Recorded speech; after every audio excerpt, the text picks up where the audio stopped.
అన్నీ హోప్ చేసుకొని అన్నీ డిక్లేర్ చేసుకొని నా దగ్గరికి వస్తారు. అదే హాస్పిటల్లో వాళ్ళైతే వాళ్ళకి ఏదైనా అయితే వాళ్ళ మీద తిరగబడో లేకపోతే ఇంకేదో కేసు పెట్టేసేసి అందరు మంచి వాళ్ళు వస్తారని ఉందా? లేదు కదా. సెల్ఫ్ డిక్లరేషన్స్ మీద సంతకాలు పెట్టించుకుంటూ ఉంటారు. నాకు అవన్నీ లేవు. డిక్లేర్ చేసుకొని వచ్చిండ్రు. అసలు డెత్ డిక్లేర్ చేసుకుని చచ్చిపోతాడనే ఆలోచన నాకు లేదు. నా వైపు ఒకటే ఆలోచన, నేను మెడిసిన్ ఇవ్వాలి, వాడిని బతికియాలి. నేను ఈ మెడిసిన్ ఇస్తే చచ్చిపోతాడేవో అని నేను ఆలోచిస్తే నేను మెడిసిన్ ఇవ్వలేను. వాళ్ళు ఆ కోణంలో ఉన్నారు. నాకు అది ఆ ప్రాబ్లమే లేదు. ఎందుకంటే అందరూ డిక్లేర్ చేసుకొని వచ్చేవాళ్ళు నా దగ్గరికి వచ్చేవాళ్ళు.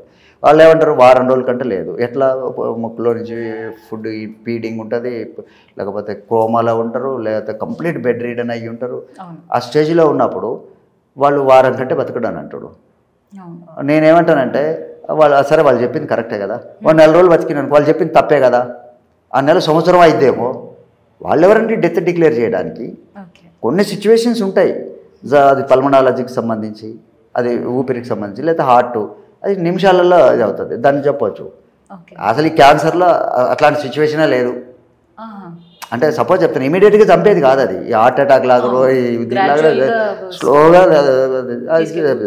ఒక 6 నెలలు బతుకుతావు. ఆయన చెప్పింది తప్పే కదా. మరి అంటే అదేంది నిజమే, ఇప్పుడు పోస్ట్ పోన్ అయింది అని అంటే ఒక 6 నెలలు పోస్ట్ పోన్ అయింది ఇదే కదా అని. అట్లాంటివి కొంతమందికి అయితే అసలు హాస్పిటల్లే మర్చిపోయారు.